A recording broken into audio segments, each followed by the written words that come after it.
What's going on? We live? That's it. Woo! I think. Oh man. I don't know. As long as it took me to get this thing set up here, I'm not so sure. Yeah, it's been a while. It's been a while, man. It has How been. you doing? Pretty good overall, For I sure. would say. Tired sure. of being sick and or being around sick people. Yeah, see, that's why I don't wash my hands, man. My immune system's so strong. Just strengthening it. Just strengthen my immune system. Like hard iron forging. I swim in raw sewage to build my immune system up. Yeah, man. It's been like a month at least. I think it's been a It's yeah, been Yeah. a minute there. I think the Yeah. last thing that we did was like the 20-somethingth of October. Yeah. Maybe. Yeah, I we guess it's we the released the 20-something one of audio November. only for the Yes. podcast, Yeah, and that's the what we did last in that's the last between. thing that we recorded. Yeah, we had. As far as this goes. Oh, can't install updates. Go figure. You can't do anything, laptop. Yeah, having a little bit of technical Barely keep difficulties. it. Well, we got the whole gang here today for Hey. the return. Return of the Mac. Yeah. Have you really never heard that No, song? I've never heard the song. All right. Anyway, It's a good segue though because there's an awesome new metal album coming out, and I'm super pumped for it. You know Brian Posehn, right? Oh yeah, of The course. comedian No. slash metal artist slash No, entrepreneur I don't know. slash Renaissance man. No, do you know what Brian Posehn is? Damn. No, not at all. Well, either way. Anyway, it doesn't really matter. So, him and Brendan Small, you know who Brendan Small is? No. Okay. Well, they got together and they're making a collaborative metal album. Okay. And there we go. I'm gonna set that like that so I can see what's going on. Yeah. No, not a big metal dude, to be honest. But so it's a big collab of him, Scotty, and Brendan Small, and a bunch of other people, and they're doing a cover album, and it's called Grandpa Metal, and I love it. They've released the first song today, and it's a cover of Take on Me, No. and it's the best thing I've heard all year long. Okay. Guaranteed. I'll take your word for it. You should. Yeah, it's really nice. I'll check it out. You should. You should absolutely. Yeah. What else will we? Buy it right now. Open your phone. Yeah, probably not going to do that on the stream, but Yeah, no. So yeah, lot's been going on, man. yeah. We have our public, not really wanted to be public, but requested to be public impeachment hearings. Yeah, I've not been following those super. Truth is, I'm kind of tempering my expectations because this is just an inquiry, and then even if it were to go to trial, it's the Senate that decides on it, right? The Republican-controlled Senate. Yeah. So it's Majority controls in it. it's not going to come to anything. No, so it I'm won't. not really But I've been not really hedging my bets on it. I've been of the mind, and I think I've said this many times. I'm going to keep saying it. I know he won't be removed. I don't think there's a question about that, and most people know that he's not going to be removed. But I think it's more of like sending a message. Yeah. It's like saying like, yeah, we don't accept this. Yeah, it's more of something to look back on after the fact when future generations judge us. Yeah. They go like, did they really let this fucking Yeah, clown did this get just away with happen? everything? But yeah, no, I'm not super hopeful about it, and I haven't really been paying attention to it. So if Yeah. you could fill me in. So this all started back in, let's say, September. Sorry, I'm going to pull this show up on a different device because we look like we're having technicals. no, it's showing up on my phone. Okay, good. We're good. I just want to make sure. Yeah. So anywho, this starts about a month ago or so. Sure. If not a little longer, they start looking at the transcripts that were released in July and saying like, okay, so people knew about this, and then they start asking questions like, is this really quid pro quo? Is this bribery? Is this extortion? Whatever hullabaloo people can come up with, right? So they start doing private meetings, and this is where all the shenanigans start. So what they're doing in that point is the equivalent of a deposition. So they're basically doing like an initial discovery. So like let's say you're like a prosecutor and you want to bring charges against somebody, like you bring in your evidence witnesses first. And then you say, what do you have and what happened, and you start to piece it together. Sure. So all the shenanigans started because the Republicans thought it would be smart, the GOP, to start calling it a sham investigation, that it's all secretive. They're attacking Adam Schiff, for doing it behind closed doors, even though the committee that was doing it is 6 Democrats and 6 Republicans. Yeah, like they were absolutely allowed Yeah. to go see it the whole time. And they chose not to so that they could storm it later Exactly. and then make a big scene of like of which the guy who led the storming is on the damn committee. So well, it's all show, dude. That's the funniest part about this, is that it's pretty cut and dry. Yeah. Like we know that this happened. We know it was quid pro quo. We know that that's in the goddamn Constitution as an impeachable offense is bribery, and with the legal definition references quid pro quo. Yeah. So the only recourse from Republicans is just to say, "Nah." Yeah. It's just to No. deny everything. Well, this is the thing, is it's not even about denial now. Like they're like Adam Schiff. Well, we'll get to that here in a second. So they demand it to be made public. So the House votes on a resolution, 660 or 600 or whatever. I don't care. And they basically outline the new format. The old format was like everybody gets an opening statement, 5 minutes or so, whatever, and then everybody gets 5 minutes of questionings, and they work their way through the group. Mm-hmm. Well, the new one is long form, which is great because it's exactly what they needed. So that blew up in the GOP's face, like hard, because they brought back all the witnesses that have already testified and allowed them to go in more depth. So it starts with who was first? Vinman? Volkov. Volkov. Who was first? Yovanovitch was second. I don't know. Day 3, I haven't been watching. Fiona Hill, day 4. I don't know. So they bring in everybody who basically says, yeah, this happened. Like nobody's denying it. But during the whole thing, this is like the big thing. During the whole thing, like the Republicans never deny it. Like they don't contest the findings. They just kind of dance around it and say like, yeah, this is just your witch hunt. Like this is happening because they want it to happen. Like they don't ever say like, yeah, that's not illegal. They're like that argument is never made. They're just talking about like this is just the spectacle they wanted, and it's just hilarious because that's like their only strategy, and it's working in a way because I read an article earlier today that talked about like there's 2 impeachment trials going on and the GOP is winning theirs because they're using all these snippets from like Nunes and Jim Jordan and whatnot. No, I've seen a few critiques of the sort of Republican outlets and how they're covering it, where they're literally just taking like 5-second clips like sound of bites. little sound bites and being like, see, like they don't know what they're doing, out of like the whole hours of of trial going on. Not Yovanovitch, but Fiona Hill and whoever the guy was with her, whatever his name was, excuse me. Like they were in there for like 12 hours. Like it was crazy. And yet like they're only covering Sondland just a small was 8 hours fraction or so, of it. Yeah. Yeah. So I mean, what do you think the actual end goal is going to be? Do you think this is actually going to go to trial? Yes. I think next week or the week after, I think they'll vote for impeachment. And I think what'll happen after that point, because that's the next step. They've done the discovery part. Like they've determined in an Adam Schiff's final closing statement. It was pretty nice. It's a pretty nice statement.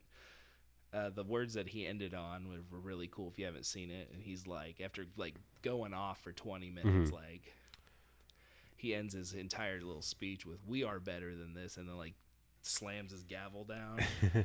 But I mean, you did also see that headline where it was like Trump ended up raising like $1 million after the first day of the impeachment inquiry and donations.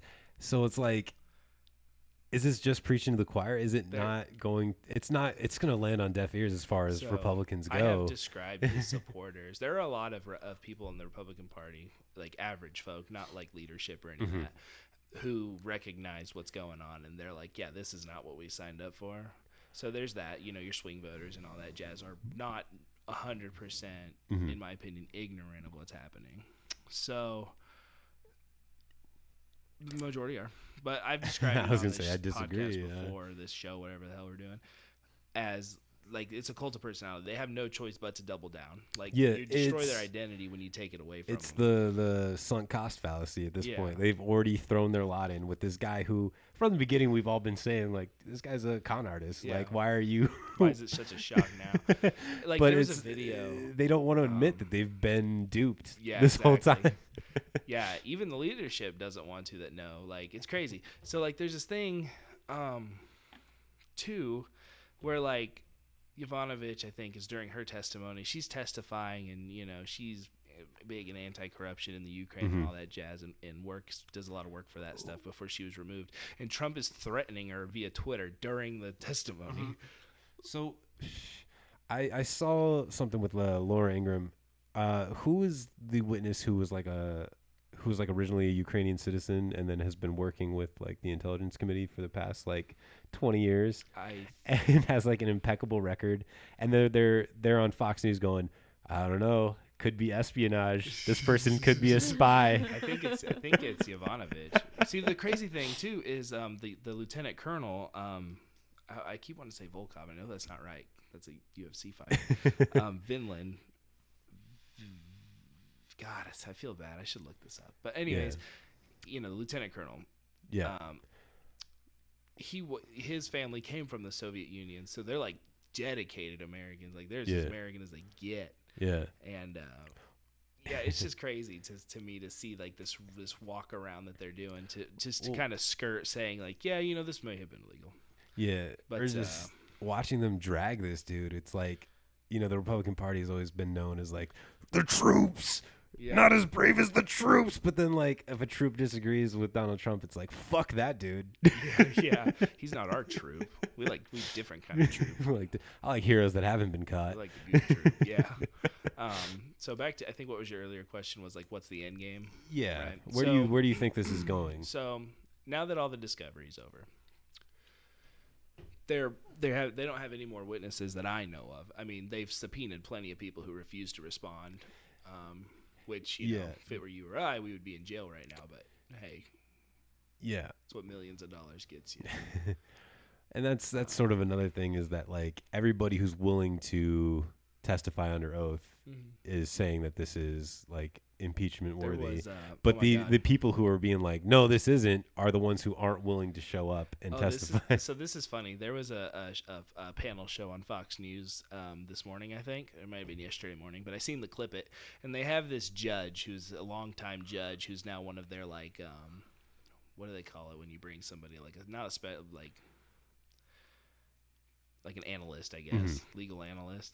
And they bring him in and they're like, Judge, whatever the hell your name is, like, they don't really have a case now, do they?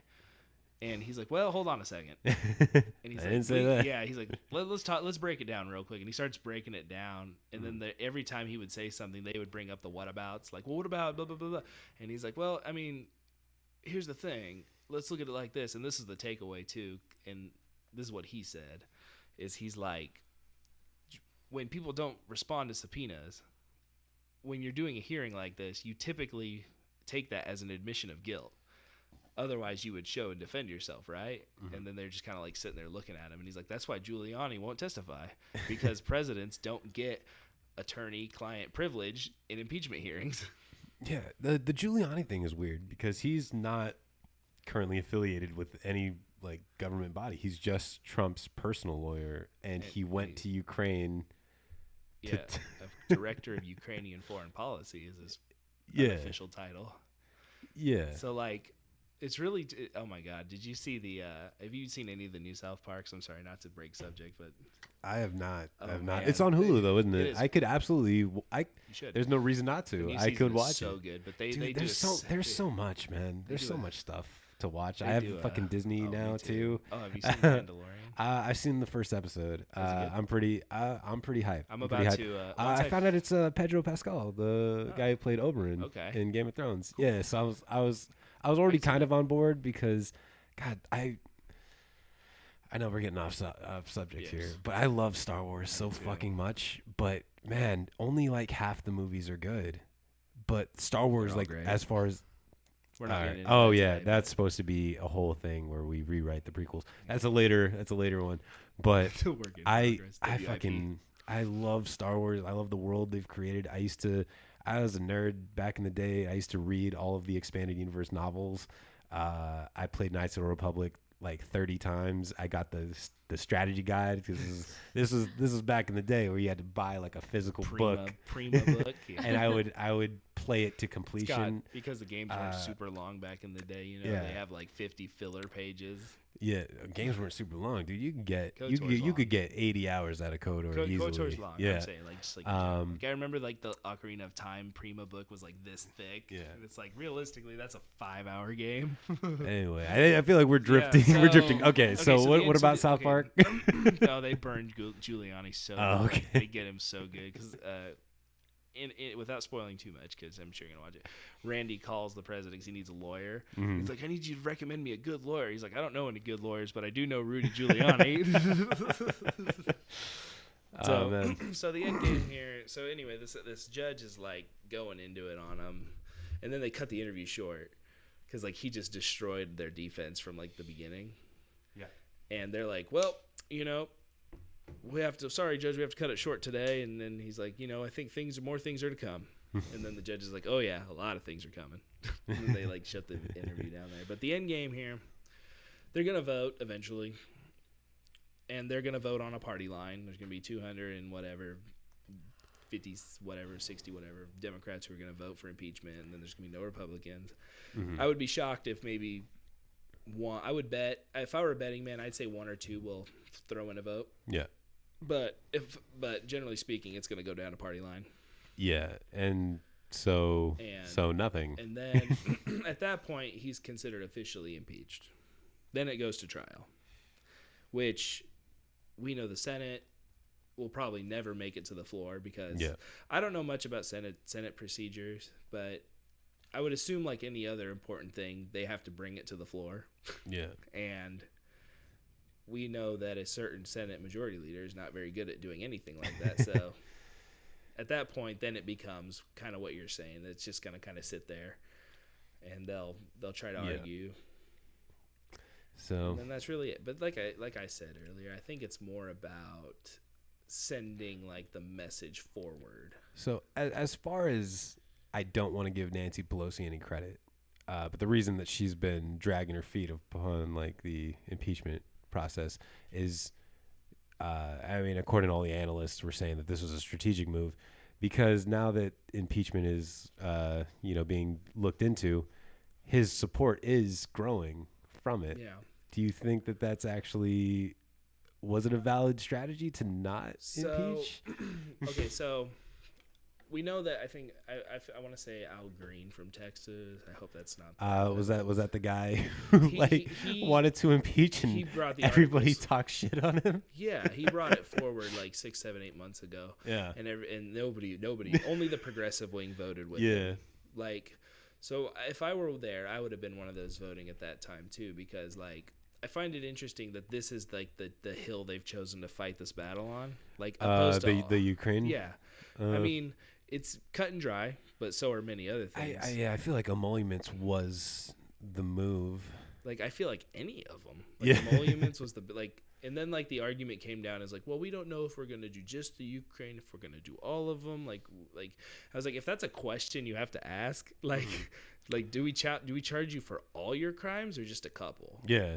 Like, so to me, though, I feel like she held off on the votes for a long time from a purely political standpoint, not for like to advantage Donald Trump or to advantage any Democratic candidate, but I think she was more hanging on to it like maybe we can get this guy to come around and like come to the table and yeah. So I guess I'm not super versed on impeachment proceedings. Yeah. Are they only allowed to propose the inquiry on like a single issue, like the Ukraine issue, or are they allowed to kind of throw the book at him and be like, these are all of the things that you're fucking up, dude? See that was what I was kind of wondering too, because like is that like their surprise uppercut? Like they take them to trial, they let them flail it out over Ukraine, and they're like, oh yeah, we also got this, and then they slam a big Like I don't know, I think it's only on one thing. I think but I mean, I think the Ukraine thing is is a good one because it is clearly outlined in the Constitution. It is Right. clear that this is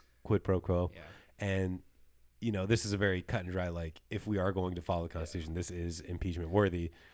But it's almost like, well, don't let him skate on all this other shit. Yeah, Like, exactly. So I also do think that Pelosi was also kind of waiting on, because there was a lot of statements made a long time ago, after the Mueller thing that, because he said it in a roundabout way that he's like, well, they won't do anything now. The second he's out of office, he'll be indicted.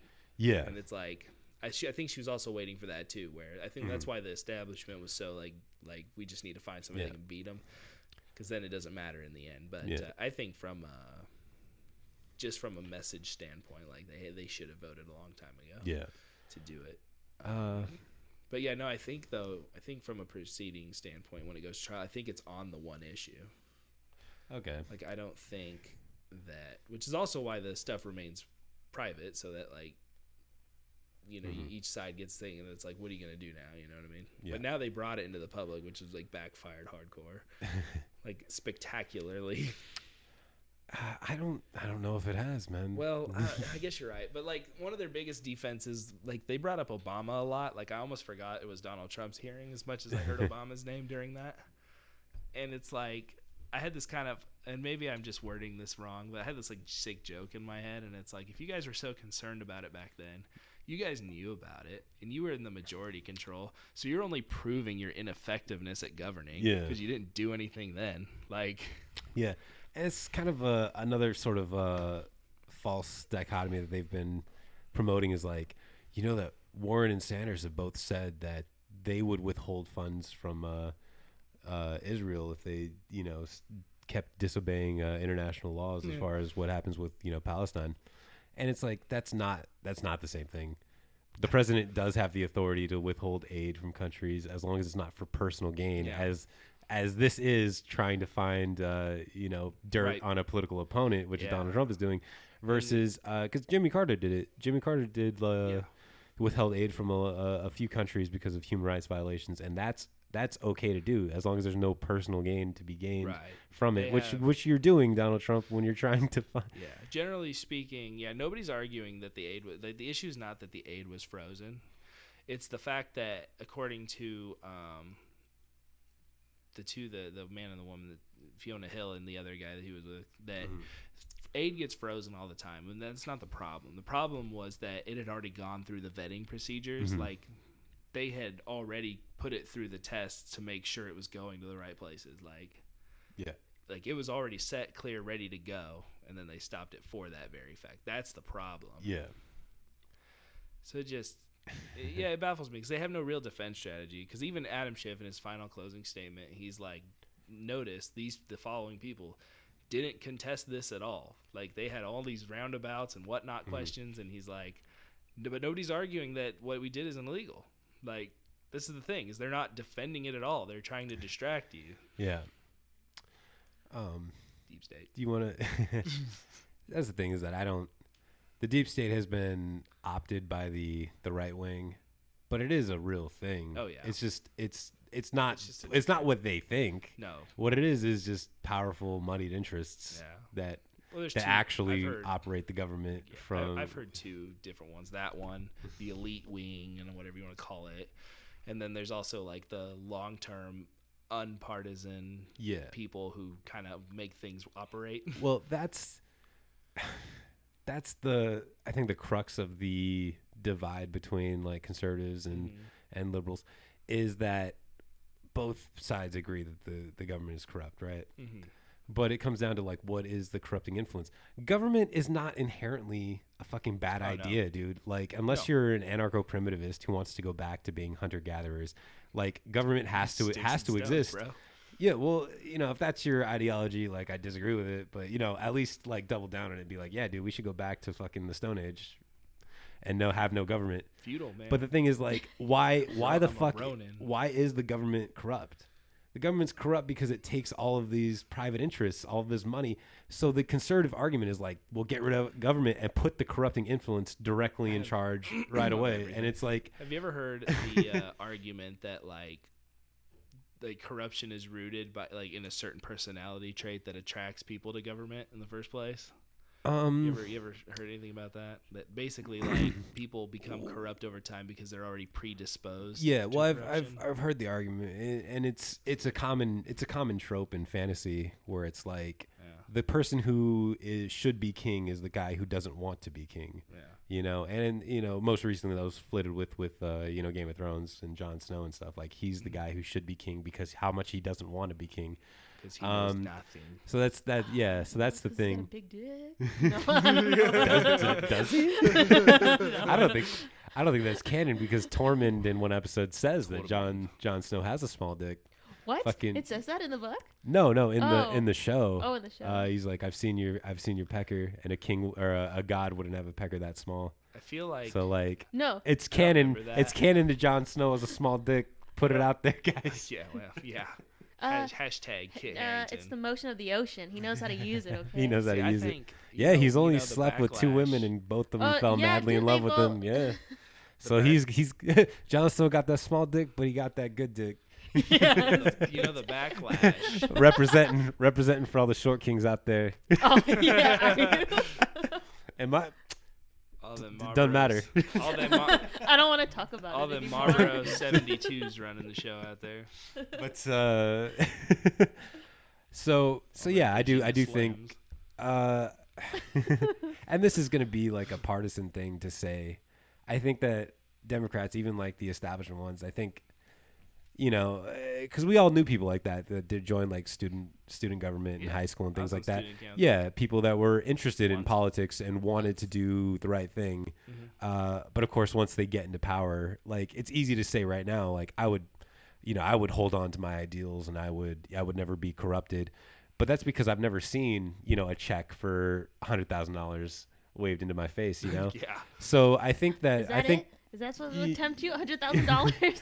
I hope not, but that's what I'm saying is that like I think some people get into government with good intentions, but just the whole nature of it leads to corruption. I think Republicans join fully aware that they're gonna just sell out right off the bat. They already know.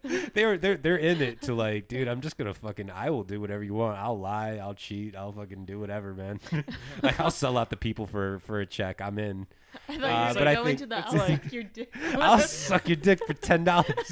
It's Thought like, you were gonna go- it seemed like you were going to play into that. I was like, is he going to do it? No, I was getting on a serious point. Sometimes I can be serious. it's like I know.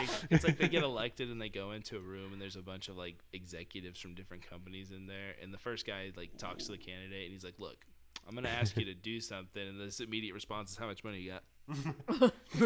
No, I don't think that that's far off from what it is. That's what that's all lobbying is using money to kind of get an ear with the politician. Yeah. So yeah, no, I do think that, which is why like, man, Bernie Sanders is just so great, dude. Yeah, I was about to say Because a he's- guy's been in politics that long and hasn't done that speaks volumes. Once in a lifetime, dude. You get this guy, you get this kind of politician once in a lifetime, man. And if we don't do the right thing, like obviously I started like this whole presidential thing. I was a big fan of Yang, and Bernie. no, Bernie dude, was always- I still like Bernie- I like Yang. Bernie was my number 2, but it's like slowly they flip flopped. Like I'm Oh. really You really digging Bernie? yeah, and I liked him a lot in 2016, and I think he's well, we have ranked choice voting here now. So Do we? yeah, Oh, that's at excellent. least for the Democratic primary, anyways. Oh, that's excellent. Not for the main thing, but the primary is ranked choice voting for us, at least for me. I don't know what you're registered as, but I registered Democrat On a side because this note- is the first time I'm going to be voting in this state. But I have heard that if I registered independent, I couldn't vote. you can't in vote the- in the primaries. Yeah, so I had to register Democrat. Yeah. Same here. Yeah. So, progressive before anything. That's my thing. Yeah. No, definitely. Which is why like Bernie Sanders ran as an independent his most of his fucking career. Yeah, so exactly.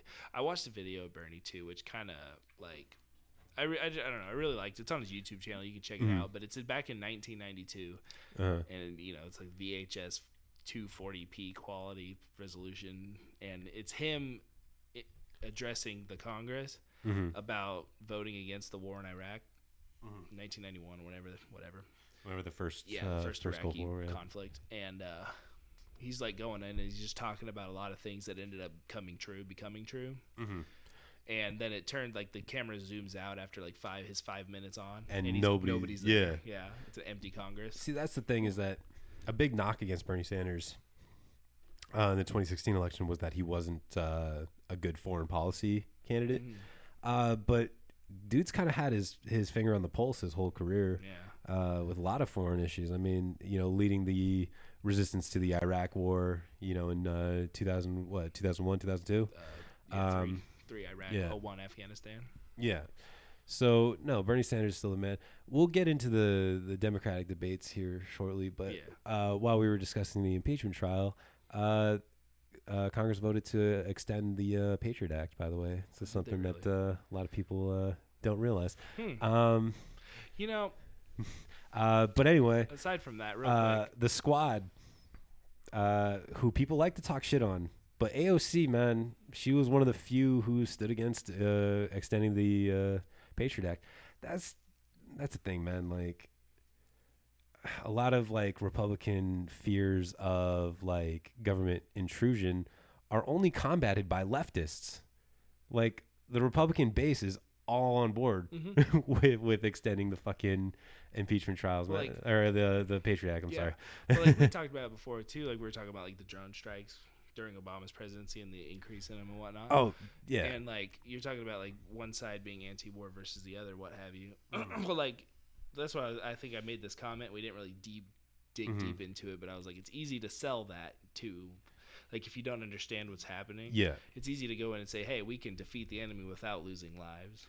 Yeah. Just say yes. I think we can absolutely, because I've criticized Obama his entire presidency. I'll say Obama's presidency was largely a failure in a lot of ways, and especially with his expansion of the drone strikes. But what I'm not liking is this new sort of co-opting of the narrative, in that like we have modern day conservatives who libertarianism is kind of sneaking its way back into the forefront.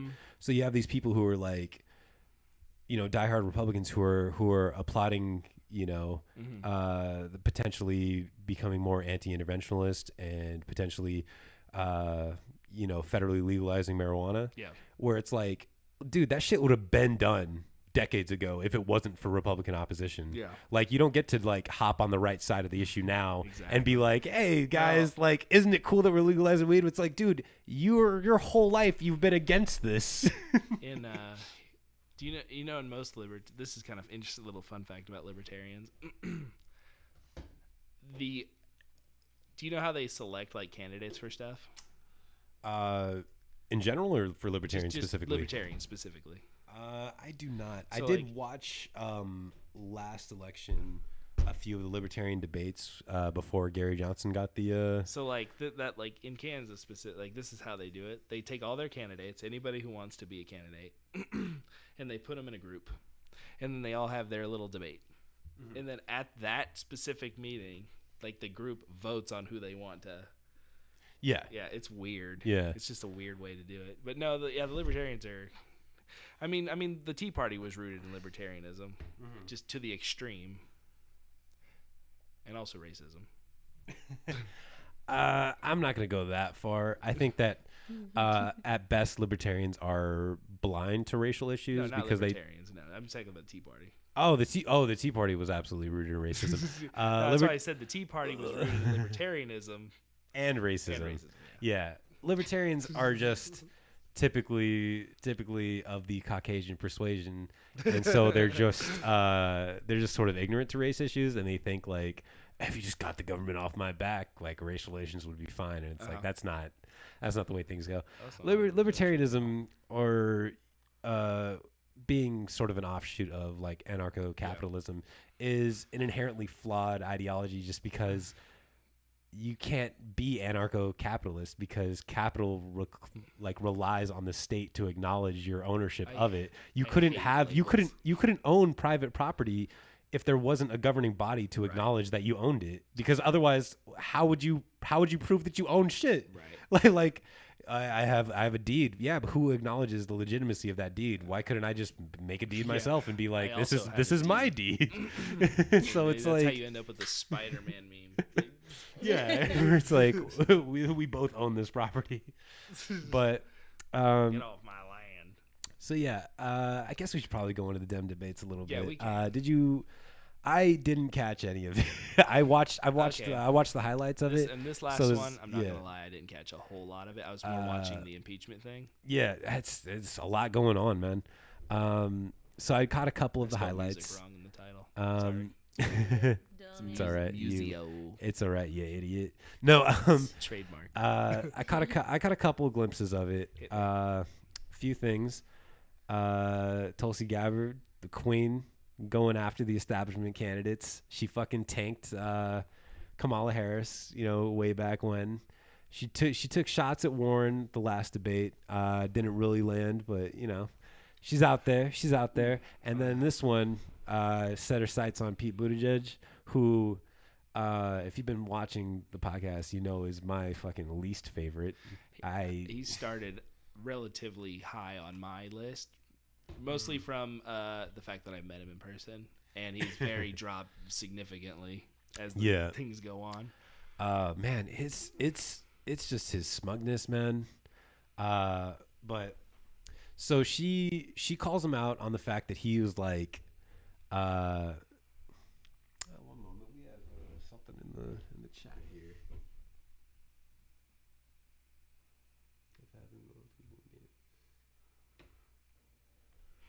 Yeah, we'll hop into that in a minute. Let me complete. go ahead and Let me finish complete that. We'll answer that my one. thought. So anyway, she called out Pete Buttigieg for saying that he would send troops to Mexico in order to combat the cartels, and he goes into his like pre-prepared response of like, I know, because he's done this before, where it's like, this is why people don't like politicians. They're always attacking one another, which Julian Castro last debate was like, yeah, it's called a fucking primary, dude. Yeah. But this time he's like, I know that Washington likes to take people out of context, and then Tulsi's like, did you say that or not? And he's like, well, I was discussing more of our relationship with the Mexican government and providing aid. And it's like, yeah, that's what you're saying, is you would send U.S. troops to Mexico. Like, that's what you're saying. And like he goes into like, I know that you're a Washington insider and I'm not. I'm, fucking mayor of some small town. But let's talk about judgment. And you met with Assad. And it's like, that's all anyone ever throws at fucking Tulsi. And then she went back at him like, yeah, like I met with Assad. U.S. history, or like presidents have a history of meeting with adversaries. And she was like, I think she said FDR met with Stalin, Reagan met with Gorbachev, and he was like, yeah, just like Donald Trump met with Kim Jong, or and it's like, yeah, dude, exactly, nailed it, fucking Pete, you fucking nailed it. Out of all of this tiny list of good things Donald Trump has done, meeting with fucking Kim Jong Un was probably the best thing that he's done. Like, I'm for peace. Regardless of who it is, I don't fucking like Donald Trump, but the fact that he did that, yeah, I'll give him credit where credit's due.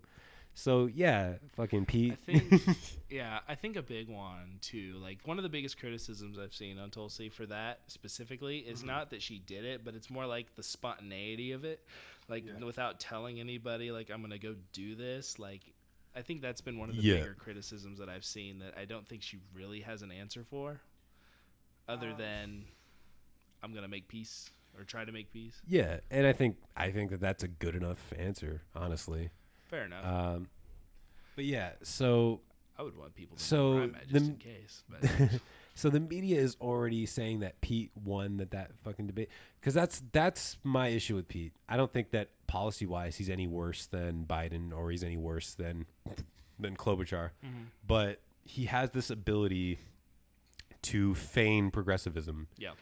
He's got this ability to say things in a way that makes you think, like, if you don't pay attention, you just go, oh yeah, Pete seems like a good guy. I've seen the sentiment parroted a lot as far as like the comment sections of different social medias that I frequent, where it's like, I like, Sanders, or I like Warren, but Pete's my second play. And it's like, why? Like Pete is awful. Yeah. But it's Yeah, because he, he's good at selling it. Like his Medicare for all and fucking asterisks who want it. Yeah.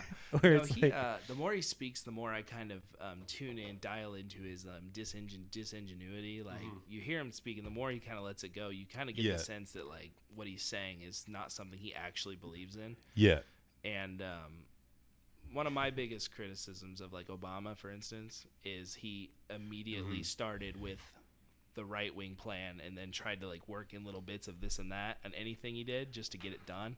yeah. And I feel like Pete would be that. He'd be that 2.0.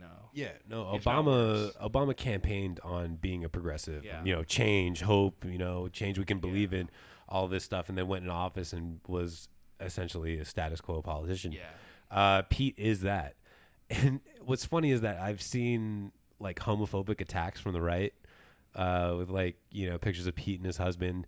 Like, is this the kind of future we want for America? And it's like, hey, dude, Pete Buttigieg being gay is like the only redeeming quality of that guy. Like, he's awful in every other regard. Yeah. Like, the only thing that I could say positive about him is that he'll probably be cool with like LGBT rights. Yeah. Like, other than that, Probably. Pete's fucking awful across the board.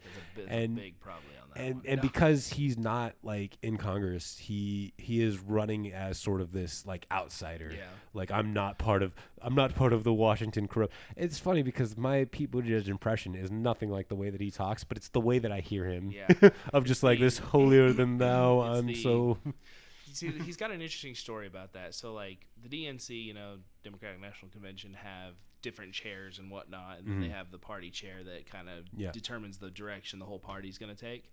Well, Yeah. he tried to run for that before he did anything else. yeah. And he ended up dropping out due to some kind of scandal of God knows what that I can't remember and recall at the moment.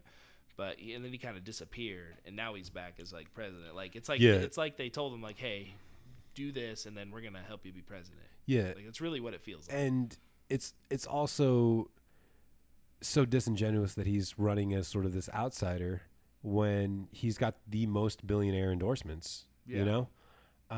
So yeah, I don't trust Pete. I don't like Pete. Like, let's get to the best part about the debate. Joe Biden. God, did you see this, Molly? Anything about Joe Biden in the last debate? It's fucking hilarious. So, And I know it's not okay. It's not funny because it is. I mean, It could potentially be triggering to people who were victims of yeah. domestic abuse, but just the lack of awareness of him to use that kind of language when discussing it. So he gets asked about like how to combat like domestic violence Against women. against women, and he starts off. It's perfect out the gate. He goes, a man has no right to ever lift his hand against a woman in anger, except in self-defense. But that rarely happens. But it's like, why even throw that? We get it, dude. Yeah. Like, self-defense is an acceptable defense. You don't have to throw that in. Yeah, But he exactly. starts off already like, unless in self-defense, then you can absolutely fucking pop her one in the eye. Pow, right to the moon. And then he's like, what does he say? We need to keep punching this issue. Yeah. Well, in order to combat this, we just need to keep punching and keep punching. Fucking like- domestic violence. You gotta give domestic violence one of these. You gotta Oh. give it two black eyes. You gotta domestic violence gotta catch the fade, bro. It's like, what are you talking? Like, how? Why are you speaking like this? He's Like, trying to it's- make an awkward situation not awkward. He made it the he- most awkward. In all seriousness, the dude has lost No, like mental facilities. Like it's like I know. he's fallen to I pieces. almost I feel bad about it because when you look back during like his debates when he was the vice president for the running mate for Obama Right. against against Palin, which is low hanging fruit. Like, yeah, you could debate well against fucking Palin, and you debated well against who was Mitt Romney's running mate. I don't remember. But anyway, but he did pretty decent in those, and now you Yes, can see a sharp decline in his debate abilities. And yeah, I almost feel bad making fun of him because I do think he's legitimately deteriorating. Yeah. And honestly, the fact that like Obama won't endorse him, like, Like, what does that tell you? Yeah. Or Okay, so real quick, sidebar here. I've got a question coming in from the chat here that let's see here. How am I going to read this? Over here in Germany, we have a discussion. Gink Pui. Yes. I hope I'm pronouncing your name right. happened between normal people and gamers. In brackets here, terrorist attacks. What do you think? Are gamers a big problem because they play shooters? In a word, no. No. There have been study after study that have shown that there's no real link between violent video games and violence. Do you want to know? You want to know the real link? Right-wing ideology and violence. Yeah, realistically, yeah. Gamers often get singled out, because they're typically more, I guess, how do I word this? New media scares older people. It's the same way that, Roger Ebert was like, video games aren't art. Where it's like, your whole life as a movie critic, when movies first came out, people said movies weren't art. Right. It's sort of a thing of like, things that are new are bad. So, yeah, you have all these sort of old heads that go like, yeah, gaming must be the issue because back in my day, people weren't doing this kind of stuff. And it's like, video games just become an easy target. Yeah. I do think in some facet, you are a product of what you consume. And that includes media, includes music, video games, things like that.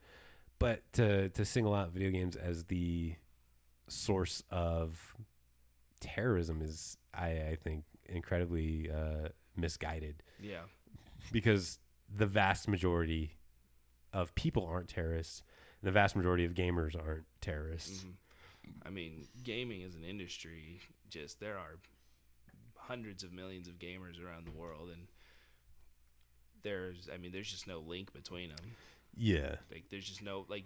I'm sure you could find plenty of terrorists who don't play video games. Yeah, and I guess the thing about it would be you're taking an extraordinarily complicated issue and taking what you perceive to be the easiest singular path.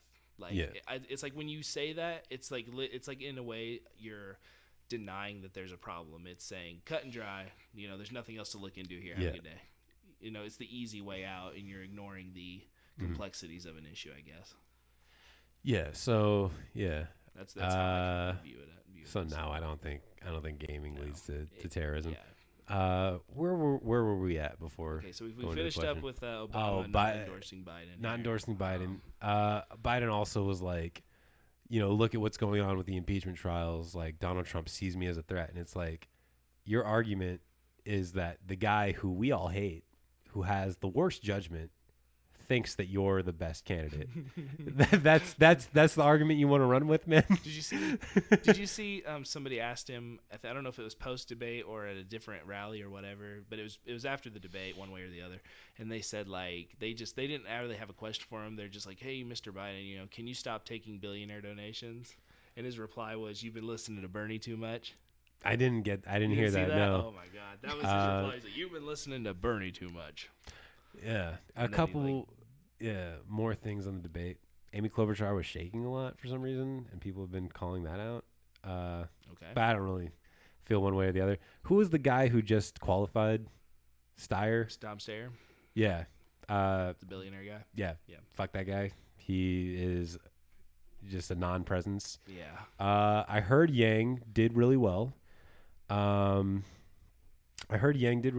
didn't catch the debate, so I haven't seen much of his stuff, but I think you'd be happy to hear that Yang did well. Bernie, crushing it as always. Made some fucking bold statements, man, about he was comparing Israel to Saudi Arabia, and saying that like we should respect the lives of Palestinians and things that are not typically politically friendly. From an establishment politician stance to side with Palestine. My favorite Bernie, real quick, is Angry Bernie, and I wish he would. Yeah, Sassy Bernie is the man, dude. He needs to turn that on all the time. Like, honestly, Bernie would like knock everybody else out in a heartbeat if he would embrace what Yang is doing. Yeah. the memes and like embrace that, Yeah. like he would he would just KO everybody immediately. I did catch one snippet of a Yang question. Like someone asked him, like, what would you say to Putin if he became president? And he was like, "Sorry, I beat your guy." And like people were criticized for it, but I liked it. I liked the joke. That's actually a really good answer. Yeah, because it's a dumb question. Ask dumb questions, get silly answers. Well, I mean, look at it like in the end of Daredevil, right? I'm going somewhere with this after he's done whooping on Wilson Fisk, right? And he's like, "I beat you." That's like literally what it's saying. It's like, you didn't win, I beat you. Yeah. Bernie got asked another dumb question. They were like, you've talked about wanting to pull troops out of Afghanistan. Would you cut a deal with the Taliban to do so? And yeah, Bernie fucking handled that shit like a pro, dude. How did he respond to that? He went into a sort of a long spiel of like, we shouldn't be there at all, and you know what? Like, if I had to, I would, but I don't even think I have to. The reason I ask is because I'm pretty sure both George Bush and Obama, on at least 3 separate occasions each, both made deals with them. Yeah, and it's in like varying different fashions, See, the thing is that like I couldn't tell you what Bernie said because he went on for a few minutes. My answer would have been simply like, I don't have to cut a deal, dude. I shouldn't have to be there at all. I'll take off. Bernie gave a far more thoughtful answer than I did. I mean, I guess that would be like if you were like putting me on the spot. If that were me without any governmental experience, I just sit here and be like, I guess I would say the same thing. It's like, well, I guess, I mean, if it got me out, sure. Yeah, like what's like this situation has been so mishandled. Like, what do you do? Yeah, I think I'm scared that they're going to cut the small snippet where he says, if I have to, I will negotiate, but and then they're gonna be like, we don't negotiate with terrorists. But it's like, dude, like, let's get out of there. like let's have a plan. Yeah, that's the big thing. They just need a plan. They Sure. don't have a plan. They're just going on. But we'll get the second question here real quick. Okay. Yeah. Let me see. You want to read it, Mom? No. Or you want me to read it? You read Okay. So, Gink Pui, if I'm saying that wrong or right. Good question for the girl. He's seen a bunch of games where girls put a lot of skills into games like Mortal Kombat or Justice League or Injustice. Are you a gamer, and how do you react and feel? Do you feel that you react and feel the same way as boys in games? Oh, he corrected us on our pronunciation, by the way. Pink guy is just a changed version of Gink Pie. So it's late. I think Gink late Pie where is. I am. Sorry. Anyways, So you're on the spot. yeah, I mean, I like to think I'm a gamer. Only, just probably not as hardcore or anything like that. I don't take anything probably seriously versus like a lot of streaming gamers. I think I followed a few, and I try to support a lot of like the smaller ones. I'll go on every now and then after when I streamed for a little bit. I got a little sick too myself the last couple of weeks, and it just kept coming back and forth. I appreciate the question too. Thanks.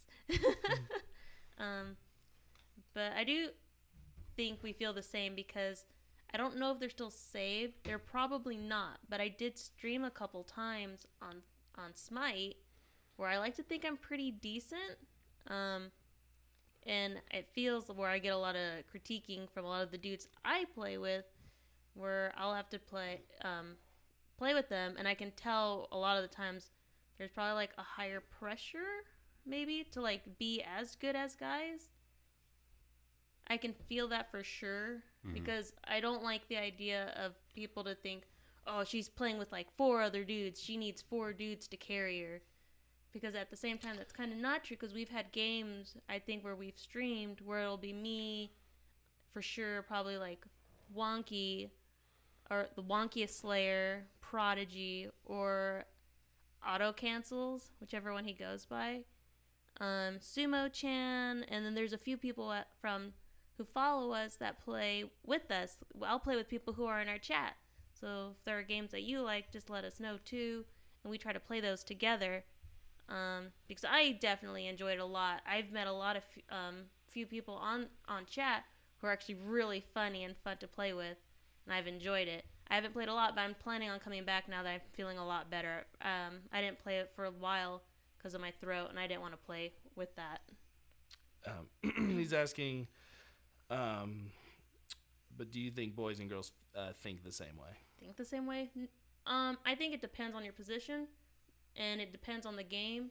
Where if I play support, of course, I'm thinking in a team aspect of it's okay for me to die as long as my carry or my mid laner or my jungler or my solo laner gets the kill.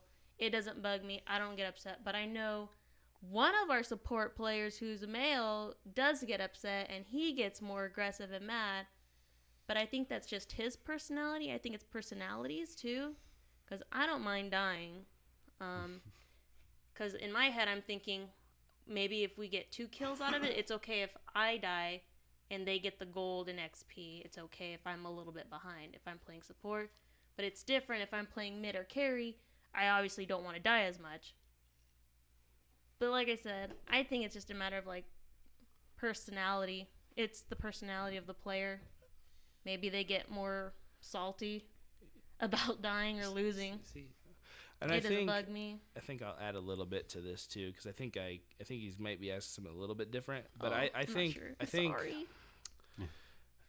I think maybe 15 years ago, I think it would be a more male dominated hobby. Like I think if you were to say like who's a gamer in here, not very many female would raise their hand, but I think like nowadays it's becoming more equal in terms of who's a gamer, because it's so much more widespread. Yeah, it's kind of a problem when you are sort of viewed as sort of a minority in a certain field, is that like you are the spokesperson for your entire group. Yeah. So when you're like the only woman playing, there is that added pressure of like I can't suck. Because then they're going to judge all women gamers. Yeah, and I would think though there was a, like this is a semi-related, not to like take anything away from you or anything, but like there was the gal from she worked for Google and Facebook, I think, and she wrote a book about being female in a corporate world, and it was kind of written in response to like the Google memo, and basically she kind of talked about the thought processes between male counterparts and female counterparts, and like basically like male were automatically drawn to competition where you have to get to the top as fast as possible, whereas like in her perspective, like the females were more apt to be cooperative. So I guess that might help answer your question too. Like in a way they do think a little differently, I suppose. Yeah. He says, I think girls are so underrated in the esports scene. Because I talk like that because my sister is so good in games, and I don't know, they just don't get appreciation. I 100% agree. I definitely agree with that. We play a lot of Smite, which is MOBA if you haven't played it, and a lot of the female streamers just get booed down, just period. I mean, they just you can't do right. Yeah, you have kind of the Taco. That's one pro streamer. Mm-hmm. We were watching. She quit from the, I guess, company. Is that what high res would be? Yeah. She quit from Smite because she was getting harassed. We don't know the whole story either. They might be keeping it along. Yeah, I'm sure there's more, but it seems like there was just trouble there brewing. Yeah. And then her boyfriend was also, or her husband, or whichever it is, was also on a pro team. And I think that just caused a lot of roughness between it. Because she used to play on a team, didn't she? And then she just decided, she was like, maybe I just can't be on the team anymore. I'll just be an announcer. And then she just left. Yeah. But no, I 100% agree. They don't get the appreciation they deserve. And a lot of, especially if they're good, like, and they make it to like top 10 of a tournament or something, like, it's almost doubly worse, kind of like what you were saying earlier. It's almost doubly worse if they lose because, like, the pressure's on. Yeah. And it's very, very rare. And luckily there are I'm not saying, like, guys are trying to be white knights or anything like that. There are definitely a lot of you who can deal with girls being just as good as guys, or if not, being better, because I think it's very, very rare. Like when Paragon was a thing, I like to think I was really good at that.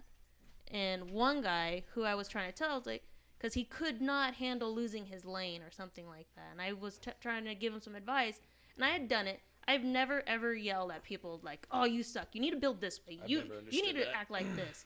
You need to do this."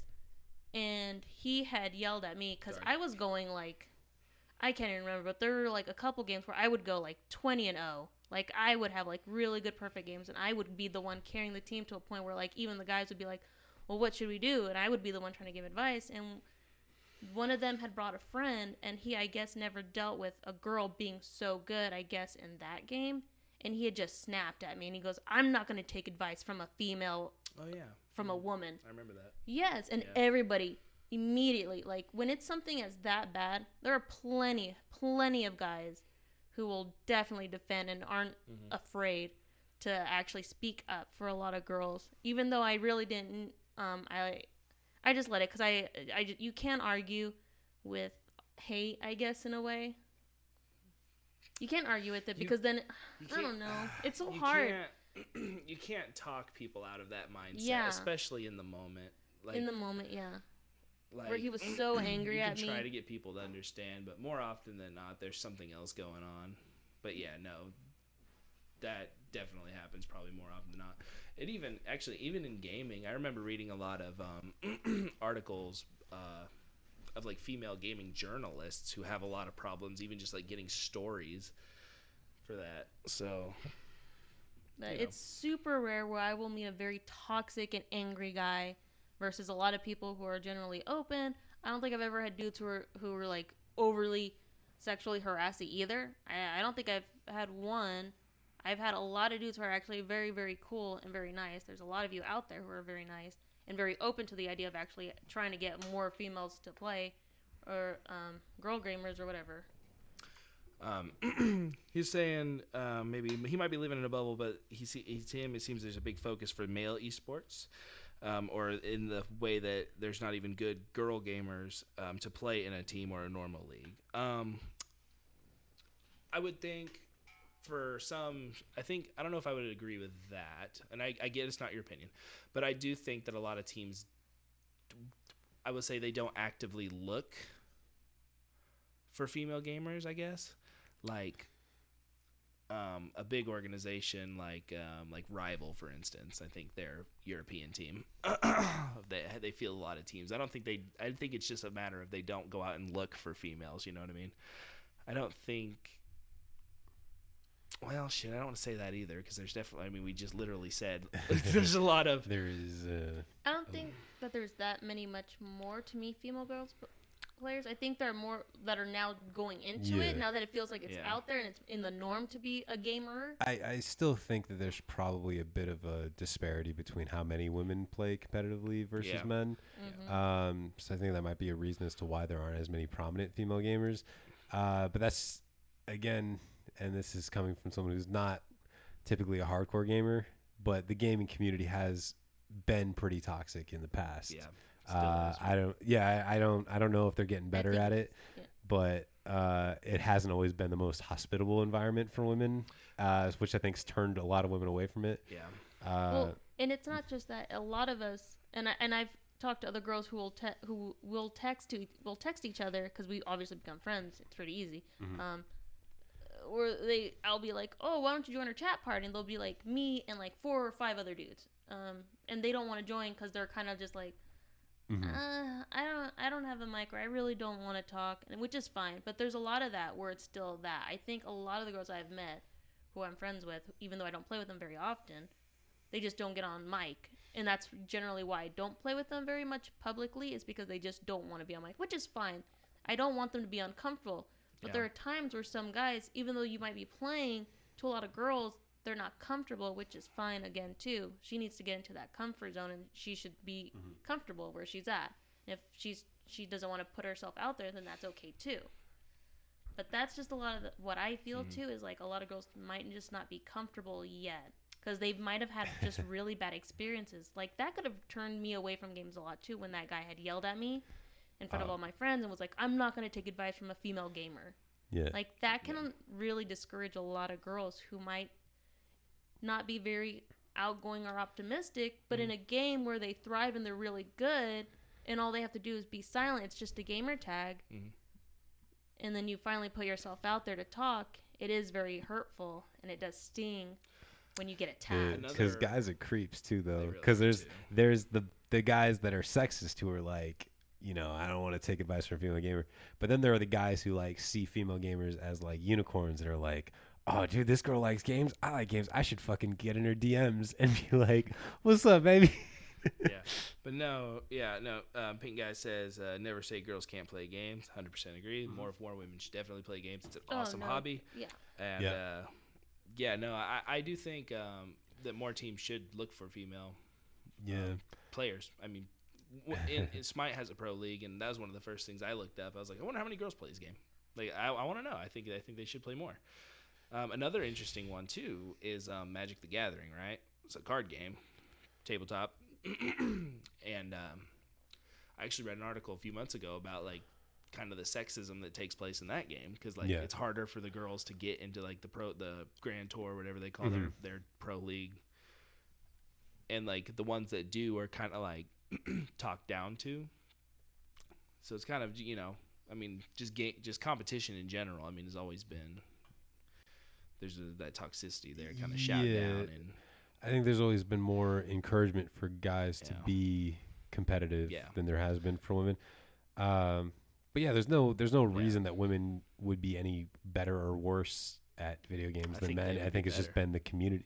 Well, there has been studies that show that women have better fine motor skills, so they potentially they could potentially be better gamers. It's just they haven't been encouraged to. Yeah. And there's a few studies I've read on this, sort of like the kinds of toys that kids are given. Like boys are given like Legos and things like that, where like women are given like baby dolls. And that has an impact on the way that they develop. I'm not saying any of this has anything to do with anything. I'm just saying that like women haven't always been welcome in gaming circles for a long time, and I think it's getting better. Yeah, they should. We got a long ways to go, but there shouldn't be. I don't know what my little sister jacks me up, and we used to play online for Naruto Ninja Storm. Oh shit, dude. I was pretty fucking good. Rock Lee was a savage when you got the full bar and you got into your mode. Rock Lee like opened up the gates and you could teleport behind people and like fuck them up, and then don't finish your combo because it gives them a chance to counter it. Combo breaker. Counter it. So what you do is you attack them like twice, don't finish your combo, teleport behind them, attack them twice, and you can just keep doing that over and over again. That was my strategy when I played. But my little sister, she was far better than me at that game. So like, actually, South Park too, talking about what we were just talking about right now. They actually just had an episode about this very thing.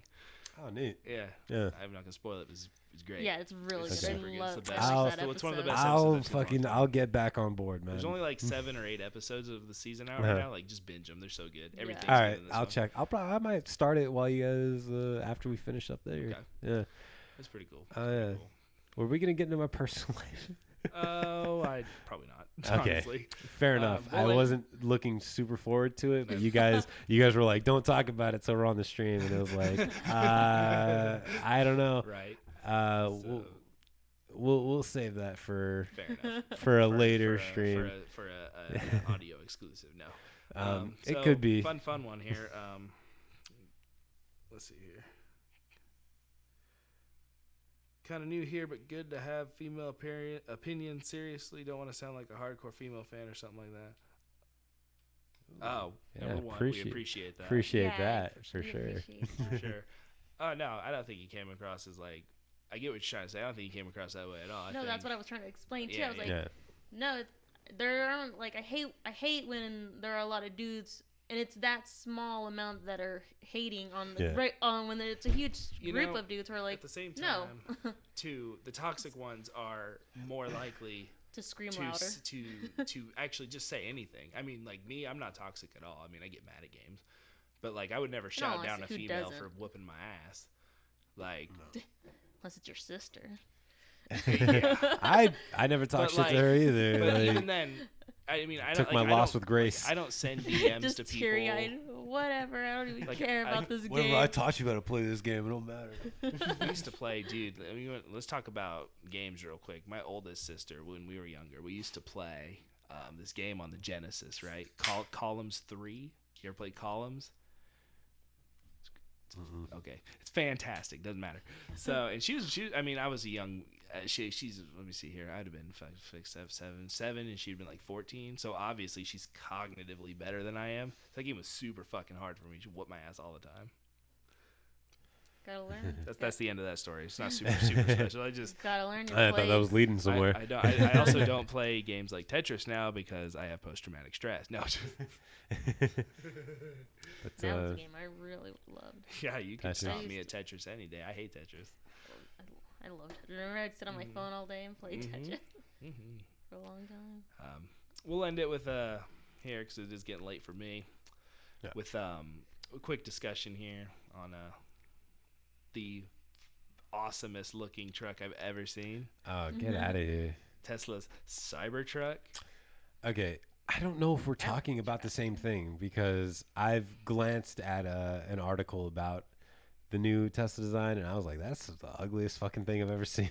Does it look like a 4th grade drawing of what you think Yes. a car would look like? Okay, then we're talking. Then we're talking about the same thing. It's Yeah, terrible. Best car ever.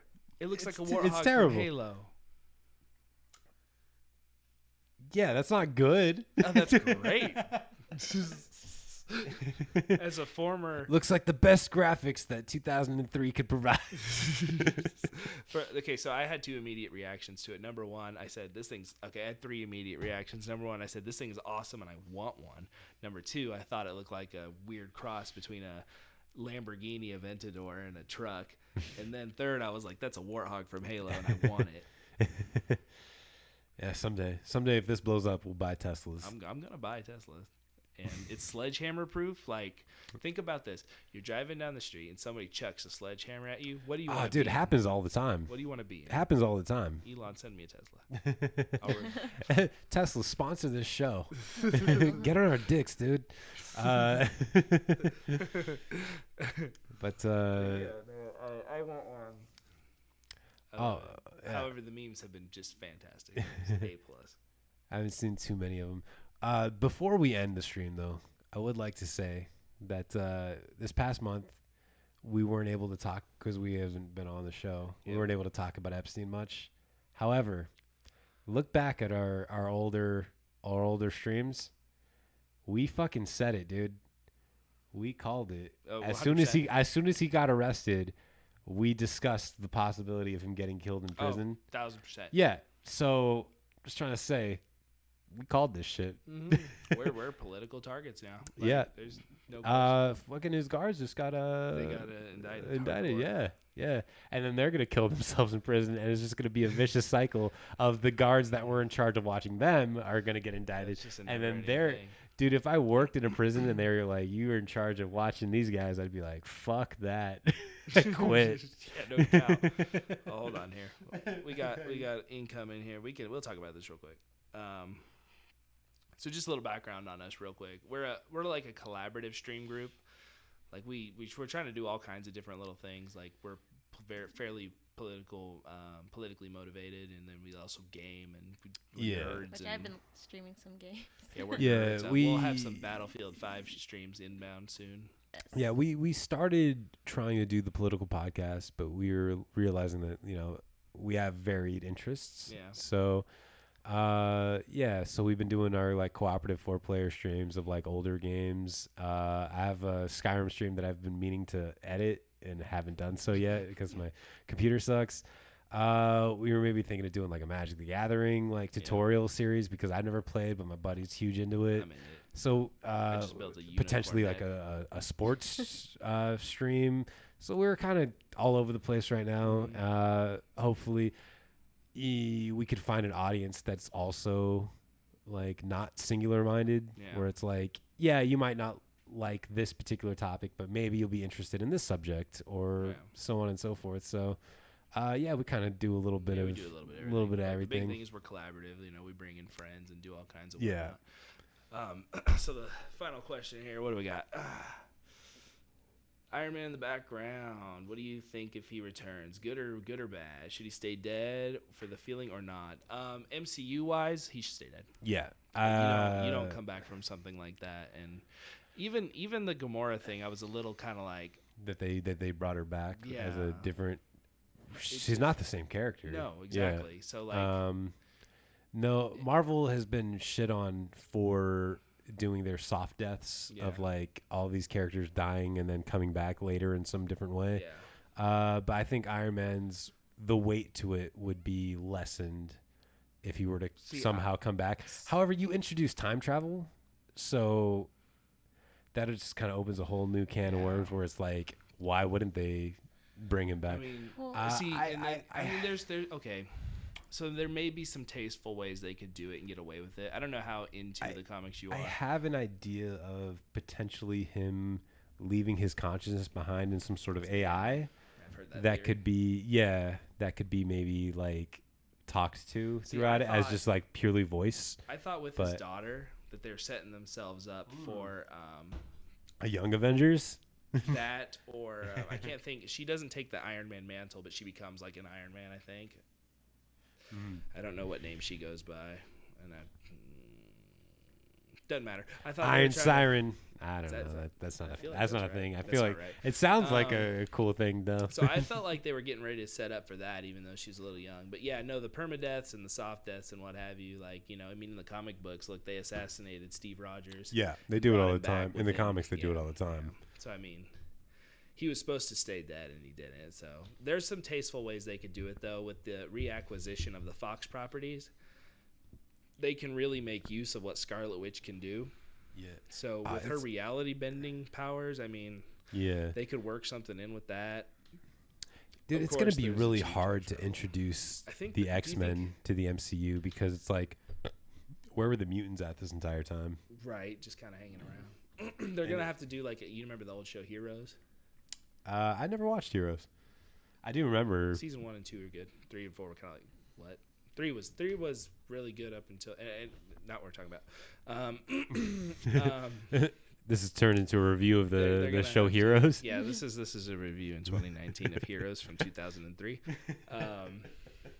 We should do a YouTube series on that, late reviews. I there's so many old things that I like obsessed over and would like to review, but it's like that's not topical anymore. They're like 10 years old. I want to do Mass Effect. I want to do X-Men Origins Wolverine. I want to do a review of that. We should just like make a whole bunch of like future references and like not pretend like we're doing it on purpose, like just like honest review, like this is the new game released. No, but yeah, no. I've read that the theory is with the Eternals movie is that's what they're going to use to set up the X-Men. Okay. Because like in the comic books, now we're going to get real deep here in a second. The Celestials come to Earth and create the Eternals, who then are associated with what are they? The degenerates, the degens, or whatever they are. They're like they're people. They end up killing each other, and then because of that, the X gene is left behind, or something. Something close. That's pretty close. It might be a different time when the X gene is left behind. What was the name of the show that they tried to make that didn't do well? It had Ramsey from Game of Thrones in it. Is it no, not Inhumans? It's Yeah, no, Runaways? it was the Inhumans. Inhumans got canceled. Yeah, that's the one I'm talking Okay. about. Because that was gonna be sort of the MCU's answer to not having the X-Men, because this was before the Fox acquisition. So they were like, how could we still introduce mutants but not call them mutants? And then that was when the Inhumans came out. So I thought that they were just gonna kind of tie that into it, but Well, the Inhumans are a thing in the comics. Like they're kind of like an offshoot of mutants, because like the new Miss Marvel is an Inhuman technically, I think. yeah, well, she's like half Kree or she has Kree blood in her or something. I haven't Not Captain seen. Marvel, the new Miss Marvel. Oh, the new Miss with Marvel. the Embiggen powers. Oh, okay. Yeah. She's the okay. Pakistani. Oh, yeah. The one that everybody freaked. You don't talk about fucking freaking out, man. Yeah. There was some backlash to that. Yeah. I'm into it. Okay, Spider-Man. All of us we'll go left to right on this one. Tobey Maguire, Andrew Garfield, or Tom Holland. Okay. Oh, here we go. Yeah. So obviously, I have a lot of nostalgia for Tobey Maguire because those are the ones I grew up with, and plus the Andrew Garfield movies are awful. But Tom Holland is the definitive Peter Parker. He's the definitive Spider-Man. Every facet of Spider-Man from the comics, I think he nails it better than the other two did. Tobey Maguire was I mean, one, he was like 30 in high school, but Tom Holland is young. He's kind of a nerd. He's kind of awkward, but he's funny and he's charismatic as Spider-Man. I think that he fucking nails it, dude. So yeah, Tom Holland, I think, is the definitive fucking Spider-Man. I think he's the best that's ever been on screen as far as live action movies go. So for me, I also grew up with Tobey Maguire's. Unlike him, I actually didn't mind Amazing Spider-Man 1 and 2. They weren't great, but They were I approach, awful. They were awful. Little disclaimer: I approach every new property of a franchise I like with like I take it at face value before I really dig into it. So I wouldn't say like I hated them. They're not great, but they're not bad. They're either. bad movies Although, from a movie perspective. Yeah, I will say though that like the best part of Amazing Spider-Man is literally the last 4 minutes, so that's not cool. Number 2, anyways. But yeah, no, I would have to agree though. I think Tom Holland is the best as well.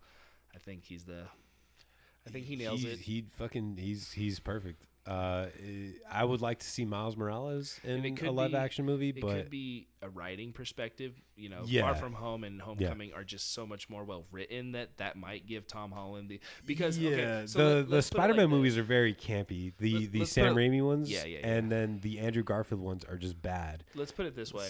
So I'll give you that. So let's put it this way. Like, let's say the Marvel deal and Sony deal had never gone through and Tom Holland was removed from the MCU. Yeah. Like, then we would see like how Sony's writers handle that. And then we really would see, It would have been awful. That's an unvariable. We can't account for that. But that's one thing to think about is like, how does the writing affect there? Yeah, no, they're better movies. But I think, I don't know. I feel like when I read the Spider-Man comics, also fair. The way Tom Holland plays it is the way that I read it on the page. Tom Holland is more, in my opinion, representative of like Ultimate Spider-Man, like classic Peter Parker. Tobey Maguire is probably closer to that. I would disagree with that because Spider-Man, while being like a geeky high school kid, which definitely appealed to a lot of comic book fans back in the day, when he was Spider-Man, not when he's Peter Parker, when he's Spider-Man, he's a jokester. He's a funny guy. Yeah. He's always has these quips and one-liners. Yeah. There's not a lot of that from Tobey Maguire Spider-Man. True. Tom Holland is good at it. Tom Holland is both vulnerable. He's not popular, but he's not like completely fucking incel. I feel like he captures that balance. I think he's a better modern. He captures that balance so well. What do you think? So your opinion, who's the best Spider-Man? I do like Tom. In all honesty, I do like him a lot more. But it's like you said too. It deals with the writing and the the writing is a big part of it. I do like the old ones too. I do really do like that. Is a hard like with the whole where the alley where it does the uncle and the boxing where he's doing the boxing match, like that's like because then you realize and all that, like it does have its moments and you're just like at the time that was a really good like way to write it out and all that. Give credit where credit's due. Those original Spider-Man movies, I think now we take it for granted because superhero movies, there's 10 of them coming out every year. But at the time, there wasn't a whole lot to go off of when the Sam Raimi Spider-Man movies came out, and they were the best ones at the time. Well, there was the thought that no comic book movie would ever be good. That's why they signed away lifetime rights to those properties because they're like nobody's ever going to want to make a good movie about this. You know? In the chat, he says that he's great because of the special effects in the background. Yes. I disagree. One thing I really like about the Amazing Spider-Man movies is I really like the effects. I really like how they looked, and they made a concerted effort to make his that latest movie. Oh, dude. Yes, Far From Home is very good. But in Amazing Spider-Man, what I really liked is that they made like a concerted effort to make his motions kind of spider-like, and it was kind of creepy and kind of cool. And I really like that's the one saving grace of the Amazing Spider-Man movies is that I liked the effects that they had on him. I don't think that Tom Holland is good because of the effects. I think Tom Holland is good because I think that he nails the character. Yeah, the writing is just there. He plays it out better. Yeah, and the effects help. And he does capture the look better too, because like I said, Tobey Maguire was he was 30 playing a high school kid, and Andrew Garfield was too. I thought he was a college kid. He was in that college in that one. He was a Which college is in that weird one. No, because their he college was supposed to be a like college. Not in the first one. Yeah, he was. No, he was in high school in the first Spider-Man, the Sam Raimi Spider-Man movie. He was in high school. He fought fucking Flash Thompson in the locker rooms, dude. The locker rooms of a no, it was high school. It was high school. It was high school. I'm telling you, it was high school. And then what's his name? Andrew Garfield was not a nerd at all in any of his. He was like a skateboarding punk, dude. That's also like. Let me see here. We're gonna. You're looking up if Tobey Maguire was in high. He was playing a high school student. He was absolutely 100% playing a high school student. 2002 is calling. 73% on Metacritic. I'm not saying it's a bad movie. I mean, it might be bad by today's standards. It was a good movie at the time. No, I like 1 and 2. Yeah, I even like certain parts of 3. Yeah. Except Venom. They dropped the ball on Venom. Did you watch Venom with Yes, I did. Tom Hardy? Was it good? I loved it. Okay. Well, I liked it for what it was. Again, I reproach everything like that. I liked it for what it was. Definitely room for improvement, but I had fun. I enjoyed it. And also you typically have bad taste in movies, though. So I don't know if I trust your opinion. I'm going to be on the Oscar review board before too long. Hold on, look up the Wikipedia article. He's in high school. He is in high school. I do hope. I will say they're in the cafeteria. When he catches she slips and falls, and he catches her stuff. Well, that is the cafeteria. So I may or may not have found the answer. We're not going to talk about it anymore. Yeah, I'm right. He was 30 playing a high schooler. Yeah, he's a high school senior. You're right. Woo! Yeah, I thought he was in college. They made it look like he was in college. I thought he was on the kitchen sink. Maybe because they're all 44 years old. Yeah. I'm not wrong. You're wrong. Okay. Yeah, boy. I do hope. God damn it! This thing tried to get me earlier. It went to. It had our screen is showing an update, and it had the skip button on the right. And when I put my mouse over it, it immediately transferred to restart. Like it tried to screw me. What I was gonna say was here with Venom, right? I enjoyed the Sony one, and I hope they sort of retcon Venom a little bit, because they took out a lot of key parts that they really can't ignore as to what Venom is. Because I think the whole point of this deal was they want to bring Spider-Man into the Venomverse. And if they do it the way they did it, it doesn't make a lot of sense, because the whole reason Venom has his powers is because he gets them from Spider-Man. That was the whole thing that I didn't like about Venom, is that you can't really make a Venom movie without Spider-Man, because the only reason that he shoots webs and the only reason he has the fucking Venom insignia on his chest is because he got all that stuff when he fused with Spider-Man. Right. So, yeah, I was kind of bummed out about that, because Venom, and I think this is probably for anybody who's a 90s kid, like Venom is the best villain, because we all played the Spider-Man fucking PlayStation games and fell in love with Venom back then. Genesis, but Venom is so fucking cool. Venom is so fucking cool. But it's the problem that you have when you make a spin-off movie of like a side character. Yeah. Because we were just talking about this recently with what is that, the holiday vacation or whatever. Oh yeah. With Chevy Chase. Mm-hmm. What is the name of that movie? Christmas Vacation. Yeah, Christmas Vacation. But then they did a spin-off with like Uncle something or whatever, and it's bad, because it's like, yeah, some characters are better in smaller doses as complementary pieces to a larger story. That's kind of one of the criticisms that was like lampshaded in Jay and Silent Bob Strike Back. Yeah. When they're on the computer and they're reading the reviews of the movie that hasn't come out yet, where it's like, Jay and Silent Bob are good side characters, but to make a whole movie out of them is ridiculous. And they said that in a movie about them when they were just side characters throughout the series. And it's the same thing with Venom. It's like, just because a character is awesome as a side character, Mhm. it doesn't mean that they can carry a movie on their own. That's why I was like skeptical about the Joker movie, because having a Joker movie without Batman, does that really like make a whole lot of sense? I know you've seen it and you said it was great. I haven't seen it yet. Loved every minute of it. I think if it's the movie is about describing about how they were before they became the Joker, that you can do a single movie spin-off. So with when that. you do spin-offs like that, you have to like sort of in a way separate it, in my opinion, from its source material, because I think that's what makes like Rogue One so good relative to the rest, is because like while it draws on the source, like it doesn't like go into it and say like, by the way, we are a Star Wars movie. Yeah, when we do our Star Wars episode, we will give the definitive ranking of the Star Wars movies, because off the top of the head, it's Empire Strikes Back, A New Hope. Yeah, a lot of people.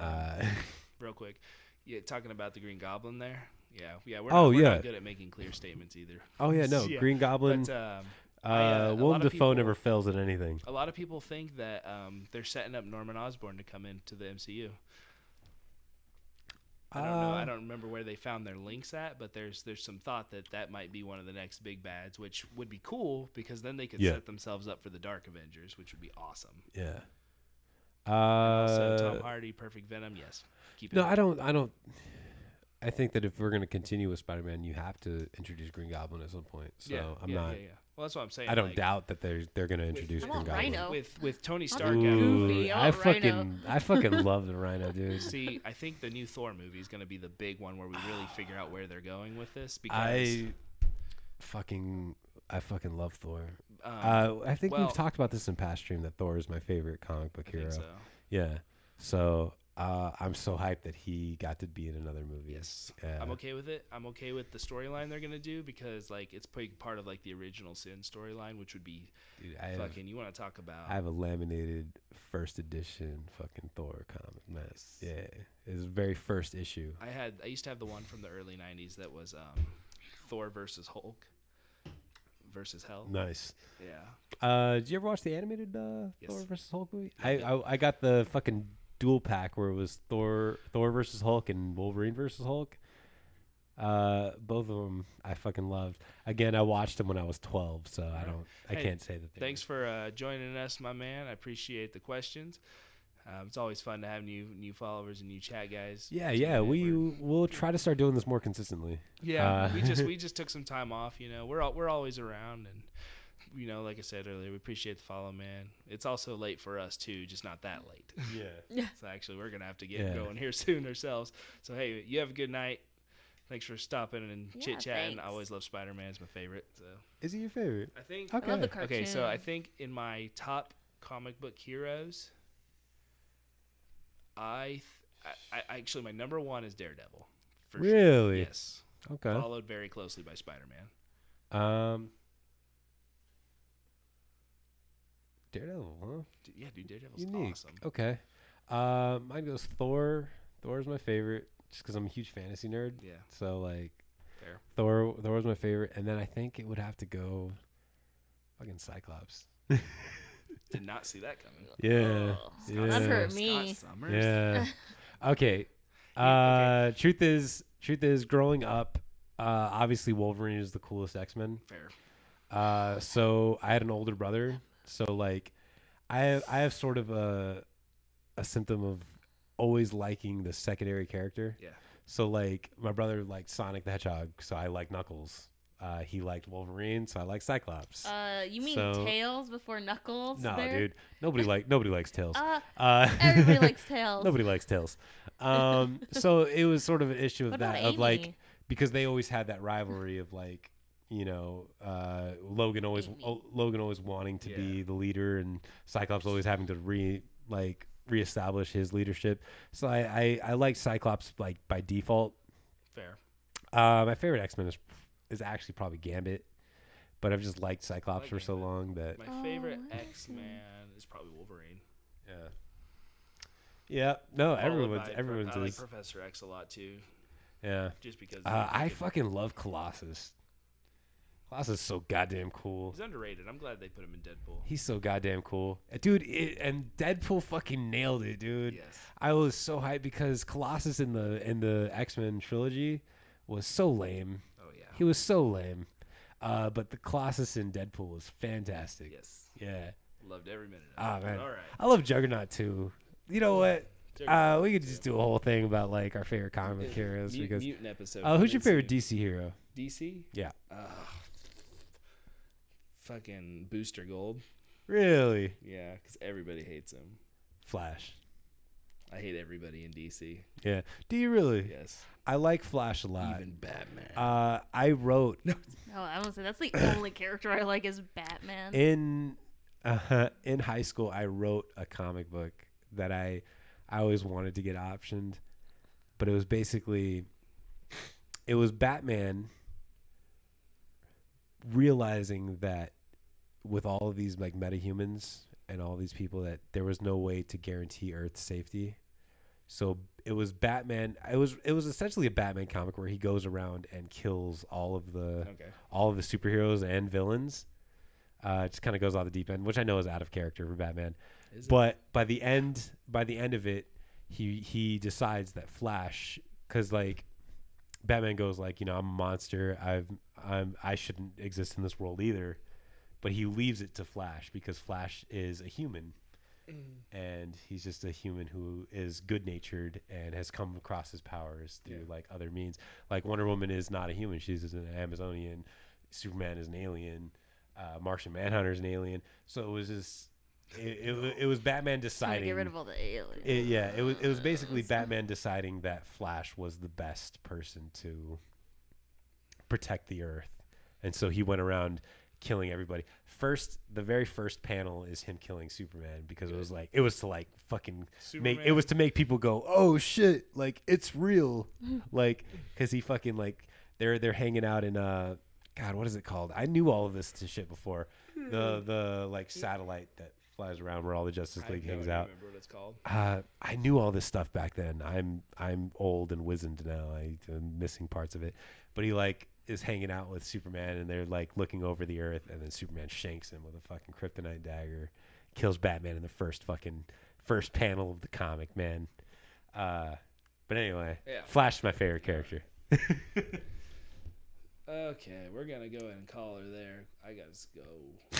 Yeah, no, I'm tired. So that was fun. One thing, guys. Everybody was around. Thanks for joining us. And see you we'll later. See you guys next time.